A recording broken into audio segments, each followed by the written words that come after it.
Hello everyone, welcome back to the channel. My name is Cordamt and we are back for some more Tyranny. We are at the top of the mountain spire in Vendrien's Well. We got here after defeating the leaders of the Vendrien Guard and the Oathbreakers. And in the previous episode, I meant to get some more knowledge about the spire and some other things, but we actually got caught up in a lot of dialogue here. So I went through the dialogue of Verse, Lantry, Barik, and also partly of Ebbs. I still have some more of Ebbs to go. And I think I also, so I kind of want to get some more loyalty out of her. Because I don't like it when people are very close in terms of loyalty and fear. So I need to work on her and I need to work on Verse. Because she's also very close to bypassing or going over the loyalty bar in terms of fear, which I don't want. I cannot look at Ebb if she's not in my party, which makes me sad. Why is this green? Oh, because we have the bonus from resting. Okay, so to start, let's take care of the rest of Ebb's dialogue here, and then we can continue and not have to worry about dialogues anymore. What is it you need? Questions. Ask away. About yourself. What would you like to know? Tell me about your name.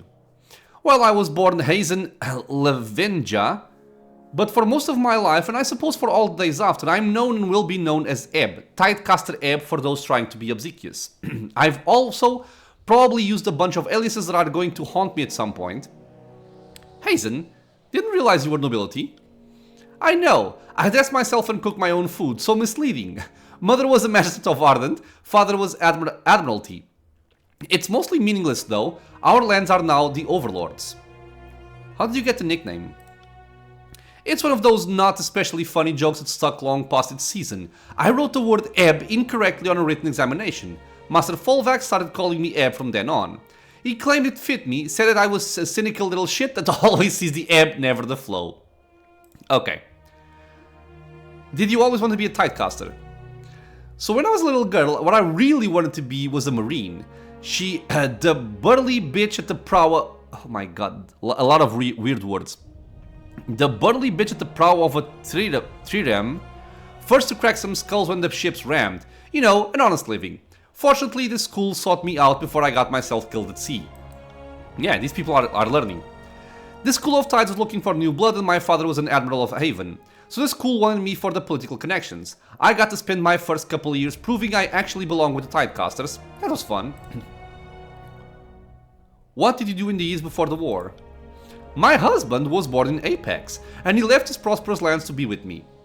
So when the nest was empty, it seemed right to leave my homeland and see its side of the tears. We had a year and a bit to ourselves before the war upturned things. We saw all of Apex, I took him along my old sailing routes around the Five Wives and Sunder. Those were good times. Then came the war and I learned I would be one of the last tearsmen to live free of Kairos. Ever since then, I think Oathbreaker has technically been my chosen profession. What would you like to know? Family. Loyalty too, nice. Trying to salt old wounds. They're all gone, but if you really care to know, I had a husband, 3 kids, siblings I didn't hate. Every family has its troubles. I was lucky that awkward and stilted dinner banter was the worst of it. Husband. Pelox, Aldenos and I were married in 410.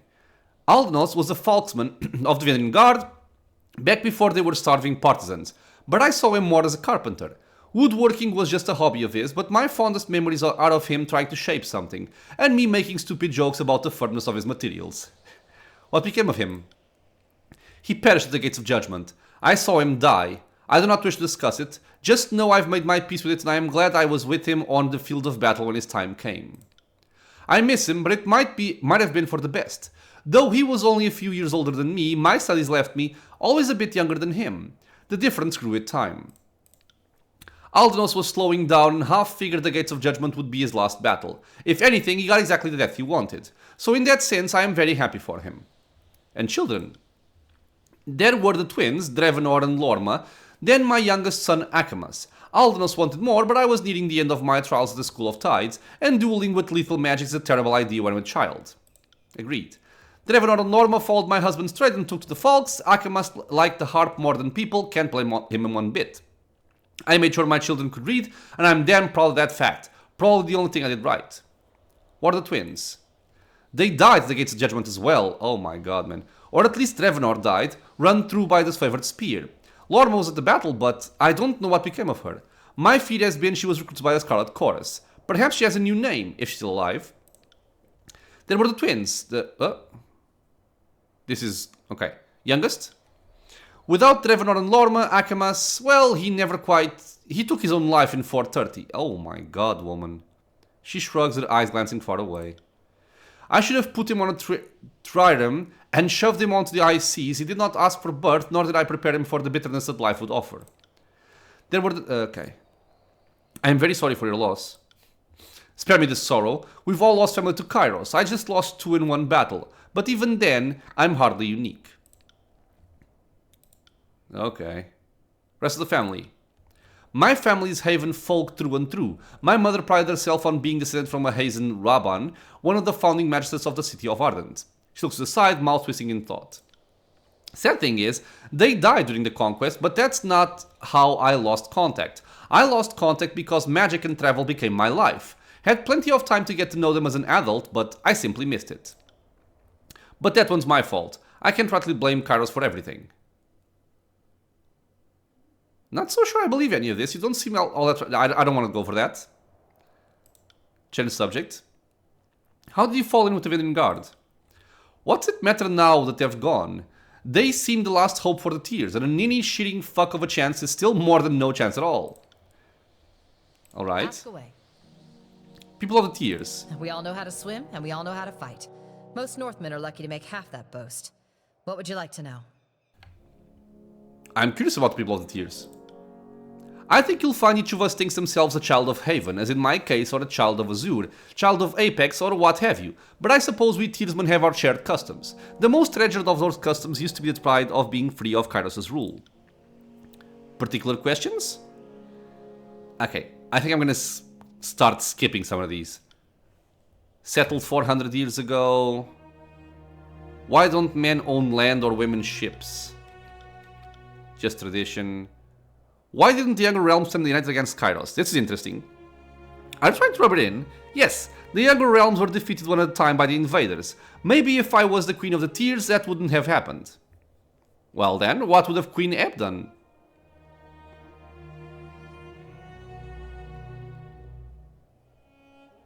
Do I go for this or for that? I'll go for this. Loyalty, nice. I would have taken the threat seriously the moment troops were stopped marching to the Gates of Judgment. Am I the only person whose mother mentioned that Kairos was a real threat? Opportunity, that's what killed us. Haven wanted to watch the bastard tier fall first. Apex was hoping Haven would fall. Azure wanted Stalwart to be attacked first. Every realm of the tiers had some interest in watching their neighbors fail first, so we all held back our support until a year or so into the war. Too fucking late by then, squabbling idiots. I agree. Tearsmen live with greater numbers of beastmen, what's it like? The beastmen of the Tears are hardier and smarter than their kin elsewhere, and fortunately we have lived together in relative harmony for some time. Make no mistake, life is difficult for most beastmen in the Tears, but compared to, say, how they are treated in the Northern Empire, I would like to think that we Tearsmen are a bit more modern and forward-thinking, even if just a bit. But I suppose I also take an overly optimistic view of our beastly cousins. I find their clumsy honesty endearing, and while no human will say nice things about my cooking, no beastman has ever said anything mean about my worst dishes. That's actually fun. What of the major resistors to Kairos' rule? Aside from the ones you slew? Well, the Vendrien Guard were the most staunch opponents of Kairos. With their passing, the Overlord's rule is absolute. Well, aside from the local Archons being in a state of civil war. Was there a particular group you wish to discuss? Tell me about the Unbroken. The Unbroken is the name of the military of the now fallen realm of Stalwart. Every citizen of Stalwart was trained to fight, and all were expected to answer the rallying cry of the Regents, the ruling small council of the realm. A decade ago, Stalwart was the ass end of jokes Tearsmen would tell each other. The people of Stalwart are obnoxiously proud of a long history of being invaded, but never losing. The disfavored put an end to their vaunted record of victory. The Unbroken still persist, albeit marginally so. The disfavored withdrew after the Edict of Storms began shredding the landscape. Their holdfast of Sentinel Stand Keep was never taken, and the citizen army, though scattered, could still be rallied. What about the Stonestalker tribe? Aren't these the Beastmen? Yeah, they are. Kairos' war was disastrous to the human realm of Azure, but a stroke of good luck for the numerous beastmen that toiled in Azure's endless wheat fields. With the masters all dead, the serfs have been set free. The Stonestalkers are a tribe born from these newly freed beasts. I imagine they would never bow to Kairos or the Archons. Too many generations have been enslaved. I'd wager anything they'll die before they ever bow. Beastmen understand strength and leadership, but it's always in the concrete sense. I can't pretend to know how they think, but I could never imagine them accepting an absent Prima. A distant ruler they can't see or smell seems a bit too abstract. What about the Bronze Brotherhood? The Bronze Brotherhood is one of the most feared and famous of the Free City mercenary companies. They serve the highest bidder, and during the war, that was Kairos. I'm guessing these were the guys we found in that wilderness encounter, which we couldn't beat. Most of the Brotherhood perished in the war, but a handful, the crew hired to work at Lethian's Crossing. They got to babysit the Forge-bound and survived the last few years with minor losses. The band is too small to be a serious threat to the disfavored or the chorus, but they are scourge-worshipping berserks that will adopt any enemy for the right price. Maybe even Kairos. Are there other remnants of the Younger Realms that could still rise against Kairos?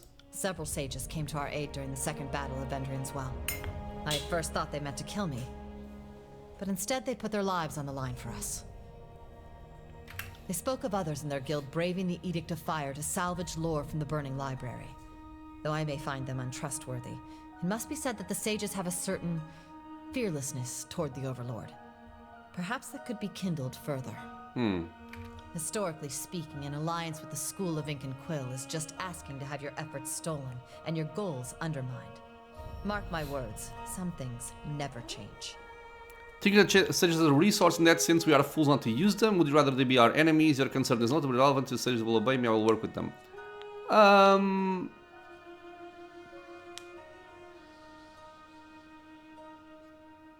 I'll go for the first one. Well, perhaps we can shove them in front of the enemy. Okay. And the ones that volunteered at Vendrien's Well weren't all bad.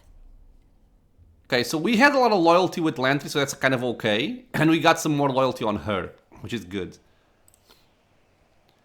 Different nations of the team. I'm gonna skip this, I think. Okay, the Younger Realms, we learned about those. The Bastard City is where we're headed, I think. The Free Cities.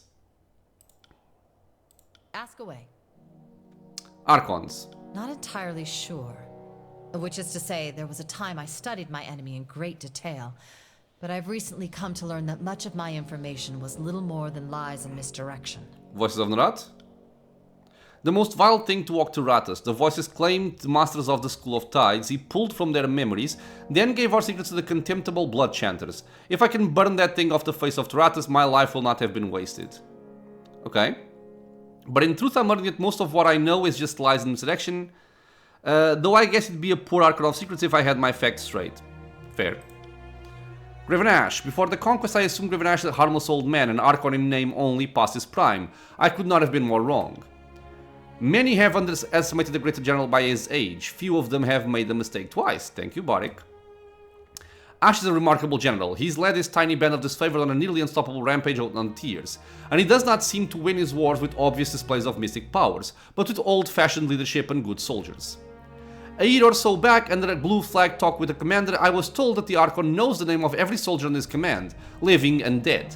The way the disfavored speak of Ash, you'd think he raised each of them from the cradle. What about Cairn? Enough. She inhales sharply, folding her arms with a scowl. Conquest. That class fought well and you can be proud of that. Sure. Hardly. Master Folvax and Hagrivar should have died on their feet. That would have spared them the indignity of being dragged like war trophies.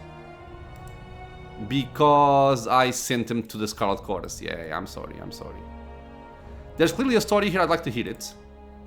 A few years back, the remaining Elder Tidecasters met Cairn in battle. Tallest 10 men, but all but invincible, and I thought nothing could stop us if we stood together.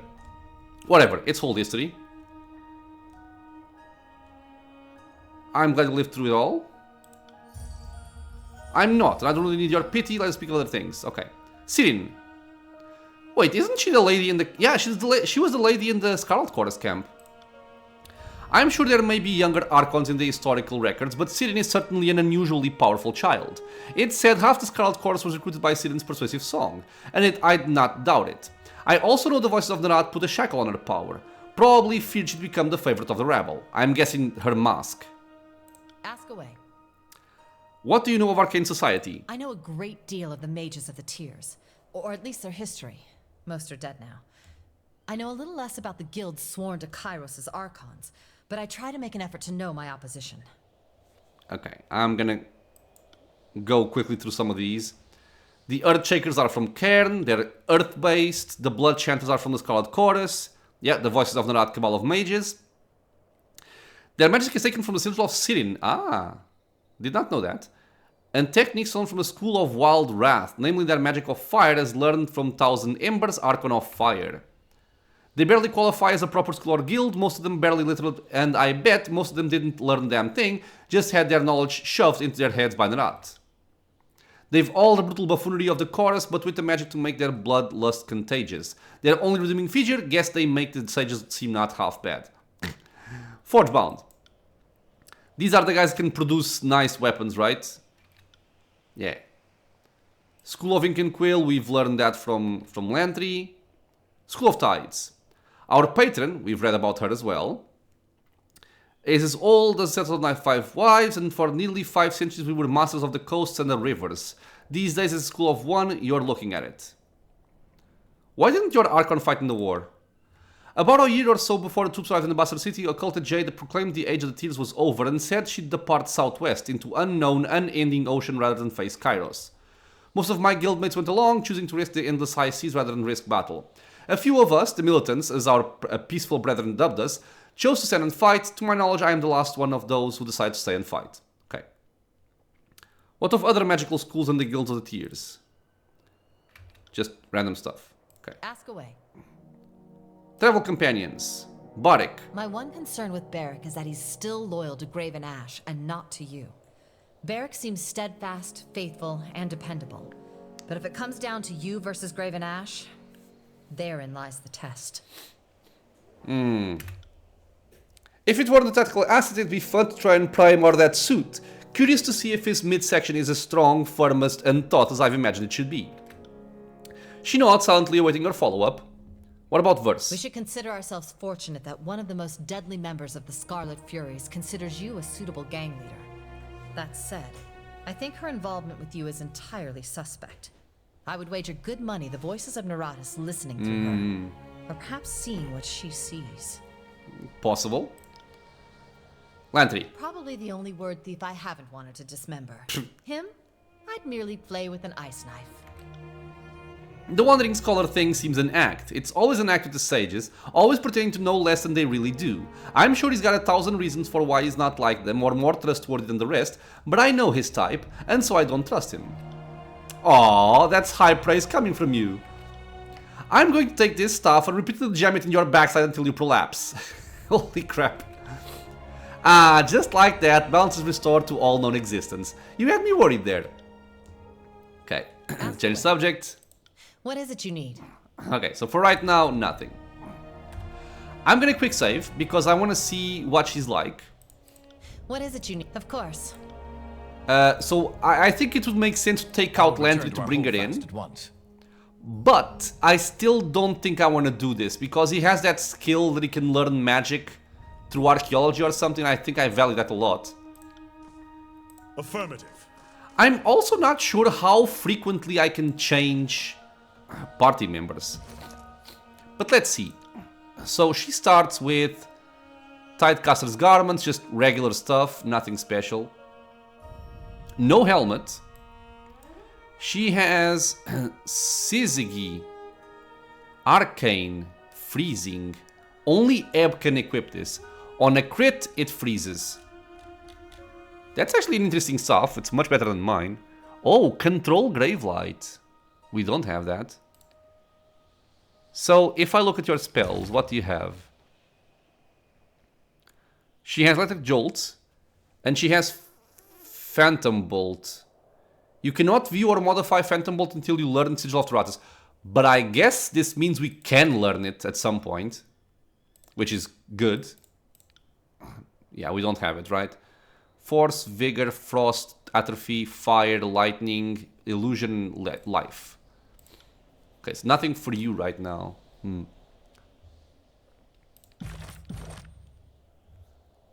Repelling Blast. A powerful jet of water that strikes a nearby target and knocks them back.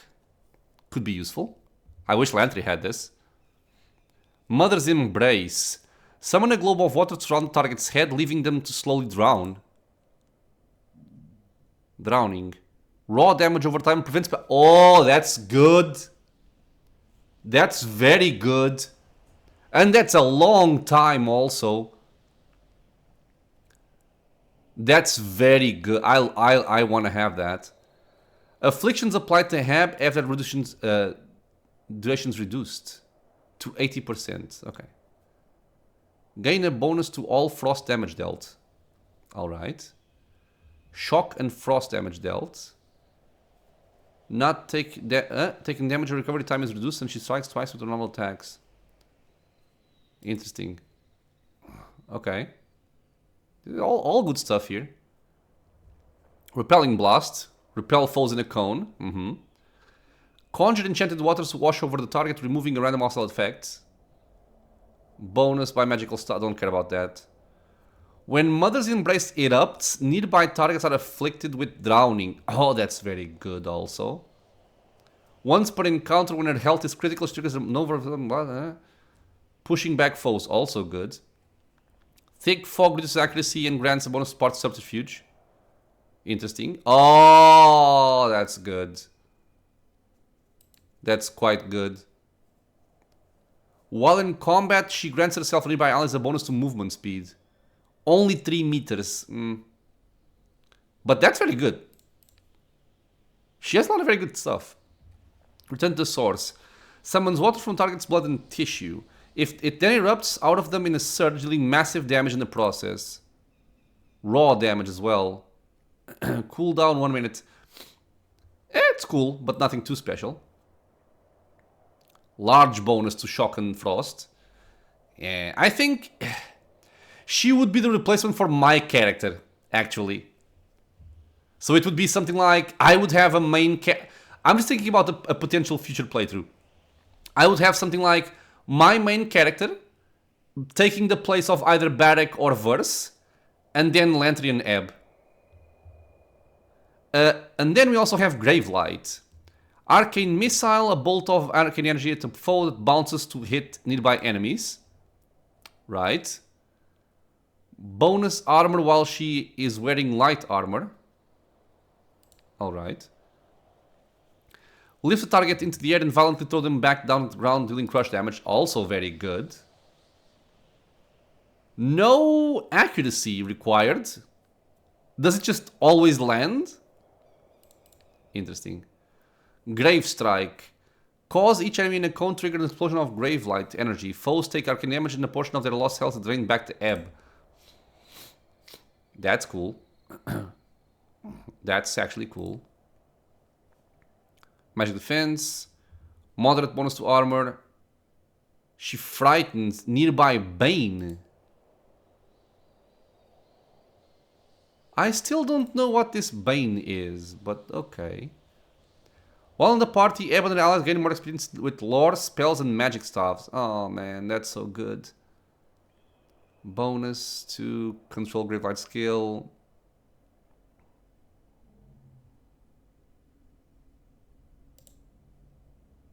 It's very good also. Man, she is very good. Or she seems very good at least. She seems very good. She comes with might. Why do you have might, woman? Because I think the game wants us to kind of use her stuff. That's a waste for me. That's sad. That's okay. This is okay. So she would need more here, here, here, and here. Kind of annoying, but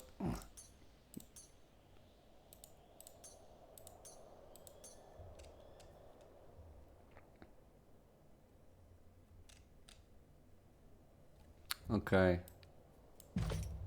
I always find it hard to actually, you know, decide. My friend, just let.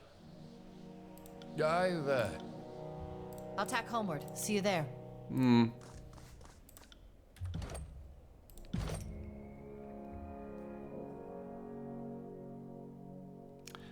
Because, I mean...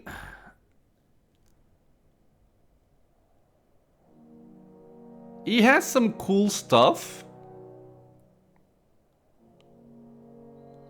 But I really feel, and I could be wrong, but I really feel like she's just straight up better.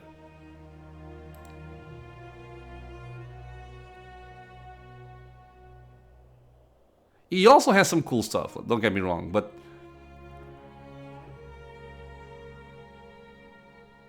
like, this right here is very uninspired. Ebb has a lot more cool stuff going for her. But this right here makes me want to keep him. Because if I can discover new magic, oh man. I want new magic. But yeah, like for me, this is pointless, and a lot of this is pointless. And these are good, but just underwhelming, I think. By how much do you increase it? 10, 30, 20, so 60 bonus right here. If I took all of it. We'll see. Okay, so, quick save. Our current quest is to petition Tunon on Bardick's behalf and interact with the spider device. Before I do that, sorry for teasing that again, I wanted to see this as well here, because we can select a region to view information about its current edict. But what does this actually mean? So, Edict of Stone doesn't say much. The Edict of Storms, we also read about that one. Let our storm rage until the last blade be broken or the line of regent falls. No active edict. Edict of Fire. Let those who in their burning arrogance hold tight to this lore be consumed by our wrath. Therefore let the fires of Taratas rise up and consume them for as long as forbidden knowledge lies within the heart of the Vellum Citadel. Okay. So they have a stop clause, right? As long as this exists, this will keep going. As long as the blade exists, this will keep going. But this one... Let the foundations of Azure be shattered and life drained from the land while Cairn draws breath. Alright, but wasn't he killed? So yeah, I'm guessing this condition was not really being applied. But... I remember... Of course. How can I help? All kinds of things. My mind is old. Memory's a sieve. Keeping track of you, noting what I hear of the war, scribbling down reminders to myself, that sort of thing.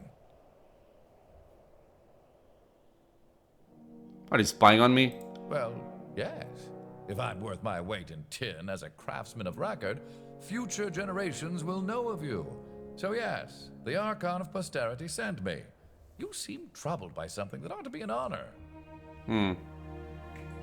Weird Lindsay. Is it safe to be writing on your arms that much? Oh, certainly not. But it depends on the ink I'm using. Too much cerulean and I can't sleep. But just the right amount and I can write all night. The red ink will give you swamp bottom if you drink it. But absorbed through the skin, it'll make you taste colors and smell music. Speaking of which, I should change out my tip. Okay, he's fun. I use 3 kinds, sepia, cerulean, and a red that's never the same shade. My recipe needs work. I like having 3 colors, but they also provide different states of mind for writing. Your inks sound like fun. Can I try them? I can't in good conscience poison you. Oh, but we have a loyalty tree here. Consider it a lesson. Cautionary tale about wishing for things. Fatherly moment. Any of those work for you? Oh, fine. The things I do to educate the youth. Here's how it works. The reds give you a brief bout of synesthesia, great for writing music. Cerulean can unhinge me a bit, but it blocks out the cramps and anxiety. My sepia ink is perfect for quiet contemplation, also insomnia. Plucking several ink vials from his bandolier, Lantry looks at you expectantly. Let me try the red ink. He holds out a pungent vial before you, dipping your finger in the ink and rubbing the red pen against your thumb. The sensation of flavor normally felt on your tongue surges through your hands. First of cherry and alcohol, but moments later the taste is quiet and warm. Wow. The wind blows blue across your body as your skin tingles with triangular pointed sensation. The storm has bled, its foul rains have seeped into new roots. What? What happens when an irresistible force meets an immovable object? Nonsense, Roguenbauld said. In such case, either the force is resistible or the object moved. Lantry chuckles, the hearty guffaw sounding green, leathery, and mildewy to your ears. Burn away the clenched hand and the bones will still clutch to the forbidden prize. The archive foretold its own demise, preparations were made. Your fingers itch with the salty, rusty flavors, tasting at the air, feeling like 10 tongues.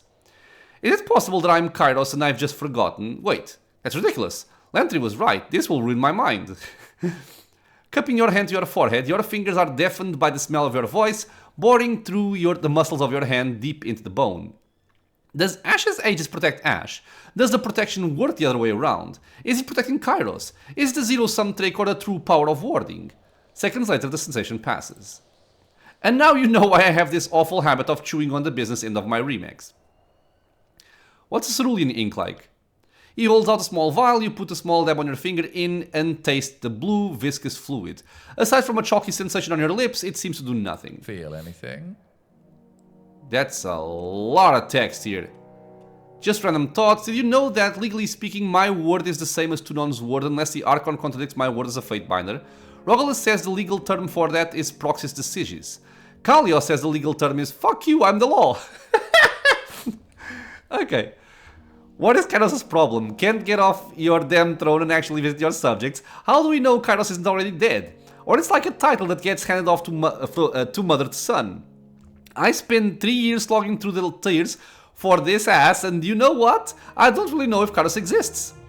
Like a double-edged sword, why is that use a smile for something that can hurt you when you use it? Oh, as a simile. Simile? You don't actually hit your enemy, then yourself, then hit your enemy, then yourself. Unless you're an idiot. Sure hope that saying doesn't catch on for the ages. Yeah, it did. Okay, I'm gonna go for the fuck you, I'm the law. On second thought, I shouldn't be poisoning your young mind. That should wear off in just a moment. Oh, goddammit. Lantry places his vials in his bandolier and turns attention to writing notes on his sleeve. Okay, but the real reason why I want to talk to him was different. Let me see here. Of course. How can I help? All kinds of things. I want to try the sepia ink. Made from only the finest cuttlefish. Lantry hands you a tiny ceramic vial, dipping a finger into the ink and tasting it. Your tongue is salted by the sour taste of improperly cleaned squid. What do you think? Drool quietly. I'd say it's working. Sit and enjoy that for a bit. It'll wear off soon. Okay, I like this a lot. Lantry will best this vial. Okay. Like I was saying. One moment. Of course. How can I help? All kinds of things. I am nothing if not a Where was the font of knowledge. What did you want to discuss? Wait. Well, you might want to ask a more soldierly type about No. nothing if not a semi-reliable. I want to ask about the edicts. Because I want to specifically ask about the stone edict. But I'm not finding it now. I am nothing if not a... And I'd be happy to oblige. Ever since the fall Wait, of the maybe this one? Citadel, it is hard to find... There we go. Specific edict. What do you know of the Edict of Stone? The Edict of Stone ravaged the realm of Azure. The upheaval of earth and rock turned the rolling plains into a craggy steppe known as the Stone Sea. Since the edict was erected at the traitorous Archon of Stone, it would seem the upheaval of Azure was a secondary consequence, though I imagine little of what Kairos does is unintentional. Oh, okay, he didn't tell me anything else. I'm sad. Okay. And I'd be happy to oblige. Familiar with the old walls. Familiar is a relative term. I think I know more than most, but it's a subject of mystery, even to the scholars. Though, I must admit, in addition to my reading, I've ventured into the old walls on occasion. And soiled many undergarments in the process. What the hell? Do you know who built them or why? We can only seem to agree that they were built. There's no consensus as to the who of it. We generally use the old realms or older realms when describing the folk that must have done all this construction ages ago. That's also where the young realms got their name, indirectly. Azure, Stalwart and all them are older than you and I, but compared to the old walls, they're babies. As for the why, that's anybody's guess. I've always assumed it's an ancient road and accurate network. If you just needed the fence off your neighbors, you wouldn't have such elaborate, expensive masonry on the inside. What have you seen there? Aside from terrifying Bane. Okay, clearly we're gonna be dealing with this soon. Well, every section of the old walls has its own jaw-dropping architecture. I've seen bridges that move when someone is near, mystical barriers that must have been standing for eons. And I've seen remains, so many remains. A lot of them sages from centuries past, or hapless drifters that must have been desperate for shelter. What fascinates me most are the symbols found on the interior architecture. Oh, I can't help but think if we shared notes with other old walls explorers, we might someday decipher the meanings. I'm guessing this is new magic. Kairos forbids explosion of the old walls until them have similar laws. I don't care about that. Bane. More so than is healthy. I've seen one rip a young scribe in half with its nebulous talons, and I've run away from more than my fair share of angry Bane. That sounds redundant, they all seem angry. Heard all sorts of theories on the Bane. Heard they were dead mages, the nightmares of Archons came to life. One sage believes they're Kairos' children. Guess if you have enough ink and parchment you can crap out any dumb idea. I profess to know very little and stick to what can be observed. They appear cunning but lacking language, and they have animal-like qualities, but they seem drawn only to magic and commotion. Food and water seem irrelevant to them. Alright, so that's what I want to know. Happy to oblige, ever since the fall. Okay, spires. History used to say that the older realms built the spires. These days you'll hear children repeating the Kairos built them. Guess that's the new history. There are spires all over Taratus, though I don't know the count. Maybe 40 or so. 5 of them are in the tiers, and generally the spires follow the old walls, often occurring at junctions in the old masonry. The mountain spire is a notable exception. The other spires in the tiers connect the old walls, but the mountain spire is just freestanding, a sore thumb in the middle of the tiers. Any ideas to their purpose? Lightning rod? Perch from which to survey the lands below? Signposts for a society of folks that flew like birds? On this matter I have only conjecture and flights of fancy. The best hypothesis I've heard is that they were all built at the sites of major settlements now long gone. So maybe their haphazard placement is a hint about how the maps of old might have looked. Any idea why magic works better near the spires? The sages liken the phenomenon to heat radiating from a candle. The air is just thicker with magic the closer you get to the spire. It can be deadly trying to work spells close to a spire if you aren't wise to that effect. I'd be famous if I could tell you why this happened. I've always assumed they are the magical equivalent of river sources. Just as water endlessly flows from certain special sites, so too are there places where magic pours endlessly from a natural source. Any idea who built that structure on top of the mountain spire? Know any sculptors with superhuman strength and the power to fly? If not, I'm out of ideas. Structurally speaking, it looks vaguely, and I do mean vaguely, similar to the sculptures in the old Academy of Tides. But if that were the case, I think we'd know more. I also noticed that resemblance, but I can assure you, if it was built by an old Tidecaster, it was the best kept secret in a school that prided itself on showmanship and boasting about your exploits. Oh, so you studied the art of being insufferable, and yet I thought it was a natural gift. The symbols on the structure certainly looked like they could be related to the symbols found in the old wall, so I'm all but certain that structure was built by the same craftsman that built the spire. And I'd be happy to oblige. Okay. Finally, I think I'm done with satisfying my curiosity in terms of dialogue. Let's check out the spire here. On closer inspection, a series of symbols carved around the base of the structure come into view. One symbol pulses with a blue-white glow. This one I'm guessing. The pattern resembles the glowing lines of light seen on the floor of Ascension Hall moments before you found yourself transported above the clouds. That's true, it does. As you stare at the symbol, the chill of the wind abates and your chest swells with warmth. The air finally feels welcoming, your lungs sated at last. I'd be careful going any closer. This whole tower is humming with energy that we don't understand. Lantry holds his quill poised above a sheet of parchment with anticipation. Now, I didn't say back away. Let's find out what it does. Just be cautious. You staked your claim on the tower and everything in it. Whatever that sculpture is, it belongs to you. I feel dizzy. Do you feel dizzy? Barik massages the brow of his helmet, causing a howl of grinding iron to echo across the expanse. What is this thing? The surface of the stone edifice trembles at your words. For a brief moment, the solid rock undulates, the same motion as a quiet pond rippled by rain. An echo bounces back from afar, your voice distorted and unfamiliar. Is this thing? Your voice. For a moment there, it sounded like song. The sculpture is once again still. There is a rush warm through your body, a jolt of innovation that says your balance. A barrage of tactile sensation floods your mind as you feel footsteps and wind, but not on your face or your limbs. A moment later, the flood of information begins to make sense. You are feeling the wind against the spire, and even the weight of your own feet, as if the spire were a second spine. With this connection made, you feel your awareness pull from this place, not as a traveler, but as one glimpsing the world from impossibly far away. In this moment, there is nothing you cannot see, though you see it nearly all at once in a flood of sensation that is difficult to parse. You see a spire at the crossing of an ancient stone structure, two walls extending off in the distance. At the base of this eternal spire, settlers and merchants act in every way unconcerned, toiling under the observation of unforgiving taskmasters. As the shadow of the spire falls over them, the mood changes. The settlers pause in shared unease and look up at the sky, toward you. Though you haven't seen it in person, you are certain this is a vision of Lethian's crossing, for nowhere else are the Tearsmen brave or desperate enough to settle at the intersection of bane-ridden old walls.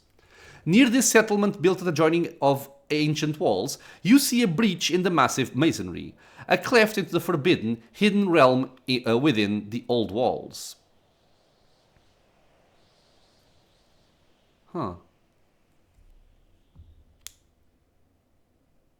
Drift towards the old wall's entrance.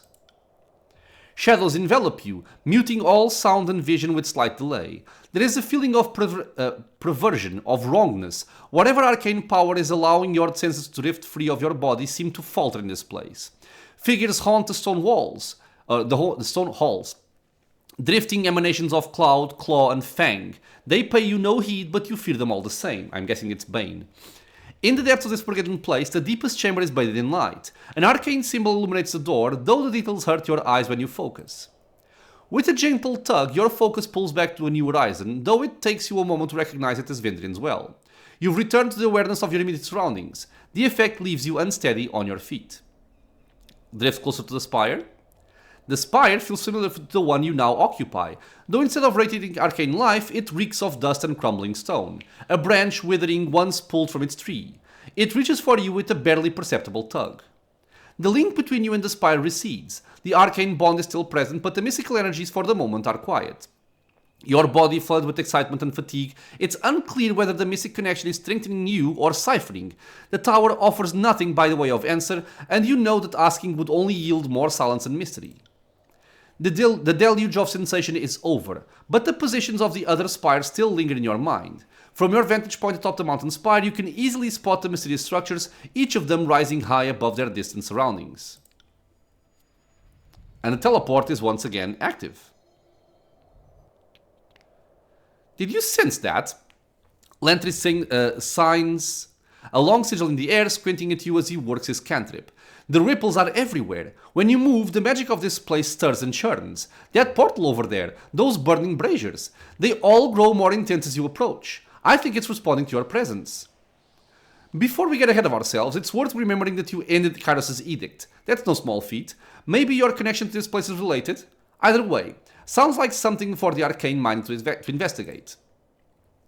Be sure to see me after your audience with Tunon. We cannot let the Scarlet Chorus gain hold in the tears. Together we will wipe them from the land. Come to me as soon as you can, Fatebinder. We have a lot of work to do. Okay, so quest update. Investigate the spires and find the way to the Lethian's Crossing Spire. Travel to Tunon's court in the Bastard City. Right. Does not respond to our touch anymore. Okay. Let's be off. Okay. Quick save. Some very, very interesting stuff in this game, let me tell you. So we can go from the mountain spire to the Ascension Hall or the Citadel. I'll go to the hall, I guess. Are you sure you want to instantly... Yes. Yes, I am. Unless there was something up there that I missed. But I hope not. Yes, now we have this symbol active once again. We can teleport again if we want to. No loot from the fight, which makes me sad. All that remains on the plates and in the goblets are molded bits of bread and dingy water. A decent meal hasn't been had in this room for a long time. The intricacies of this architecture suggest a master of craftsmanship that is far beyond what one would expect from a normal tiersman. And the stone throne is caked with a solid layer of dust. No one has sat upon it for quite some time. Negative, Fatebinder. I cannot interact with the symbol. Okay.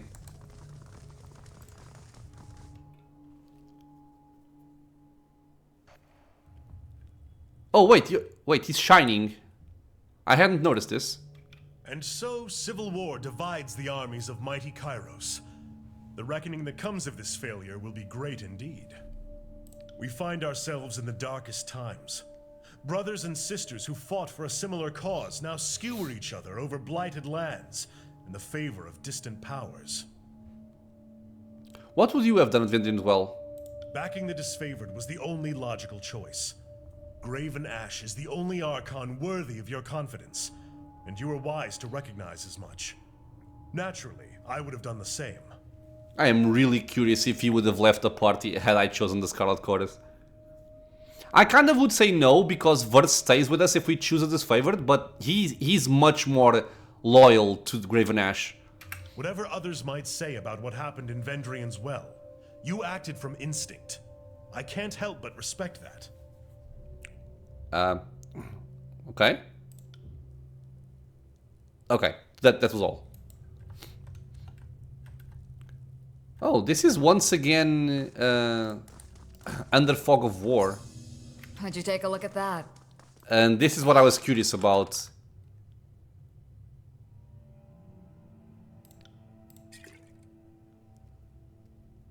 On a weapon crit, asleep. This is probably damage. Defense against elements. I'll take... Wait, why do I have blue boots?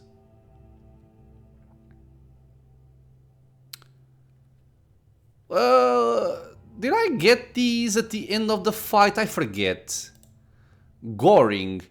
25% hit precision on top.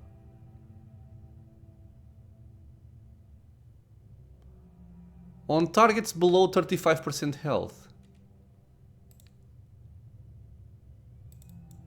I wish I would have some more information on this power. Do not spoil it for me, okay? I want to know what this is by myself, but I'm kind of very curious about it. Now, what I am curious about also is... Does the hit precision also work on spells? That part you can tell me. But this is strictly better than what I have, so I'll take these.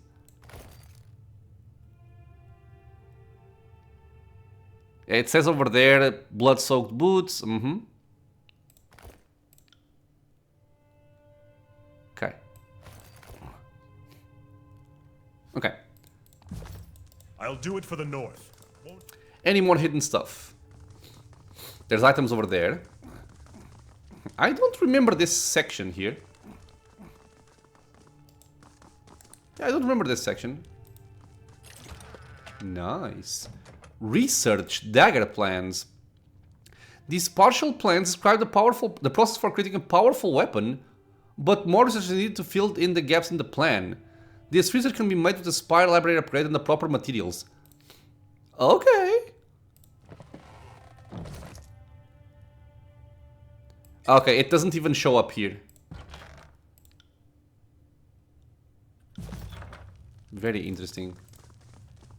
These small barracks are nowhere near large enough to keep the Vendrien guard comfortable and well rested. Sleeping occurs in short shifts with soldiers rotating in and out of beds. No can do. Training grounds. Yeah, because we fought here before, but that area was not available. Won't happen. Oh? A secret stash?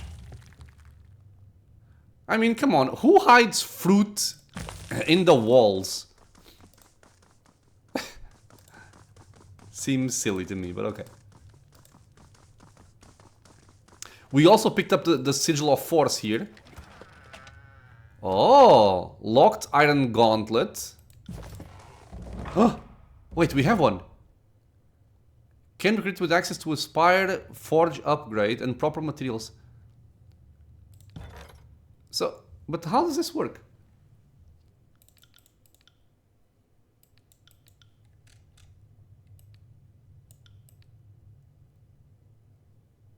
I don't have any Forge upgrades here.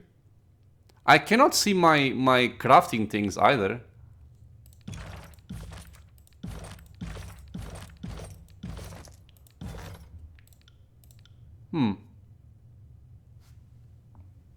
Okay. I might need something else I don't have yet.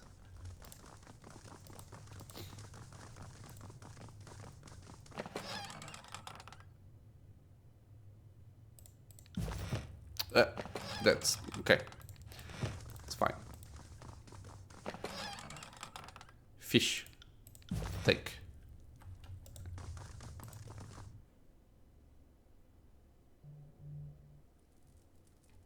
Let me quick save this. I cannot. Some more loot over there. More loot over here. Subterfuge. Nice. More money.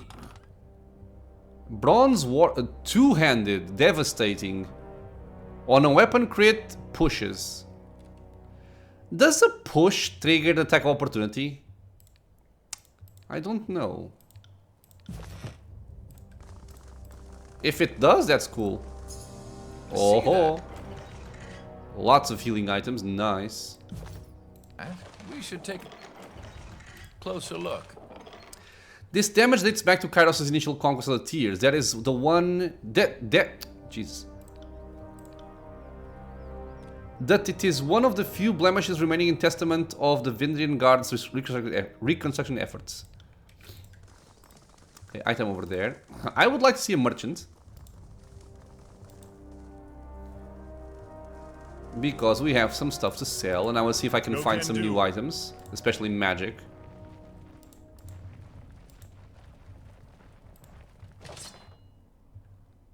That's another bronze war mace, but this one is fine. Cool. It has our flag here, nice. Of the Red Wizards of Tay.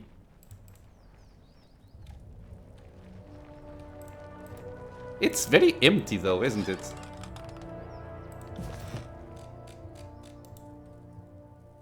Okay.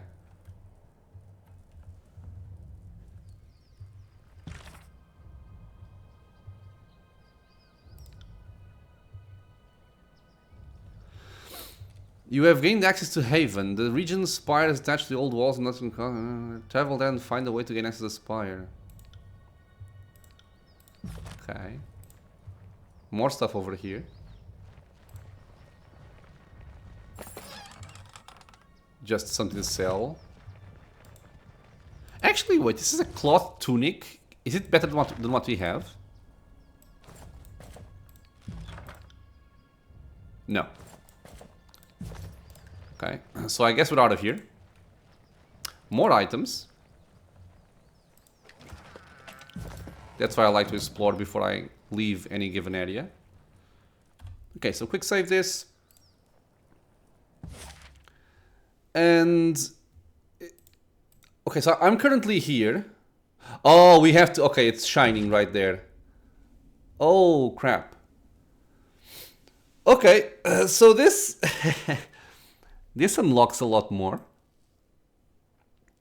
So we have Haven. The ladies and lords of the coastal realm of Haven are known to spend as much energy fighting each other as they do the other realms. In recent generations, many of the coastal cities rebelled and became known as the Free Cities. Lawless dots along the coast, the majority of the realm's political and economic might reside within them, and by the time of Kairos' conquest and of the Tears, all major coastal powers had declared independence. This left Haven with an ambiguous ruling structure that could not simultaneously weather political infighting and armed conflict, granting Kairos' forces an easy victory. Okay, so we cannot go here. Oh, but we can go there. Oh god, we're gonna have to do stuff in the middle of edicts. So we can go to Sunset Spire or the Bastard City. I'm kind of tempted to go to the city first because I imagine that there we're gonna have like a quest hub and merchants and stuff, and this will probably just have combat straight away. So I'll probably go there. Yes. Tunon's court. Wait. When the Bastard City fell to Kairos' armies, Tunon, the adjudicated Archon of Justice, claimed the palace for his own. Now Tunon's court serves as a center of law and governance for the Tears. 1 day, 17 hours and 45 minutes. 1 day, 5... Okay, same thing. But this one, Lethian's Crossing, built in the shadow of an old walls junction in the realm of Haven, Lethian's Crossing is a growing trading settlement. The nearby rivers are rich in iron ore, though the locals lack technology to smelt and forge the element. In the years following Kairos' conquest of the Tears, the population of Lethian's Crossing swelled with refugees fleeing the destruction of their homelands.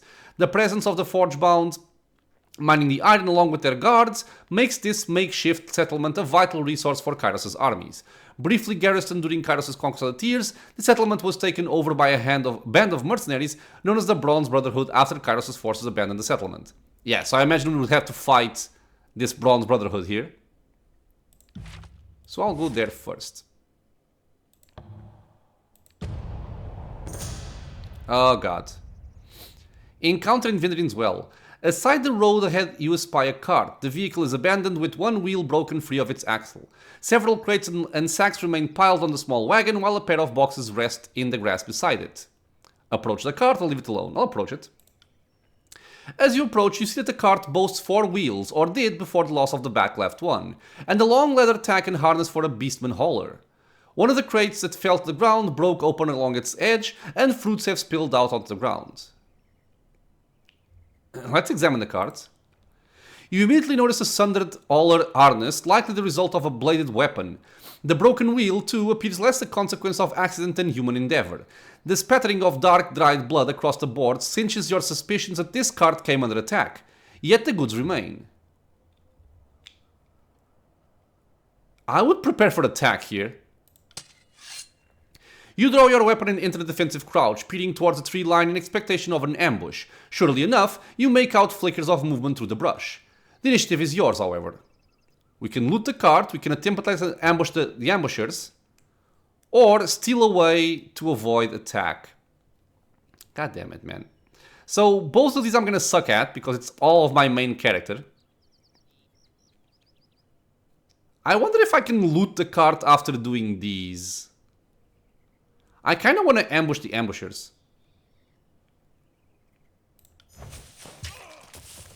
Oh, what happened here? Leaving the cart behind, you crash into the underbrush, driving your assault to the Tearsman in battered leathers and mismatched bronze who mistakenly believed that he could get a drop on you.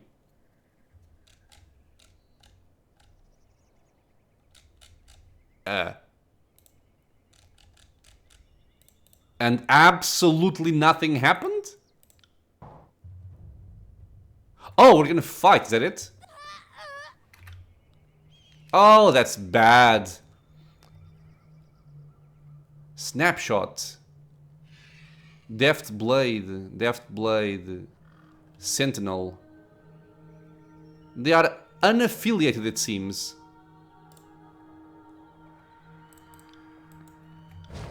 We can stealth because we... It's kind of weird to me that we ambushed them and we're in the middle of them. It's kind of stupid. Okay, I'll leave this fight for the next episode, I suppose. But yeah, For now, my friends, I want to thank you all for being here with me on the channel, watching some Tyranny. I hope you guys are enjoying it. A lot of dialogue, but rest assured, next episode will start with a fight. As always, questions, suggestions, anything at all, leave a comment below. If you are enjoying the content, consider subscribing to the channel. Many more videos coming out soon. It is also a free and easy way to support the channel. I hope to see you all in the next episode, and until then, stay safe everyone.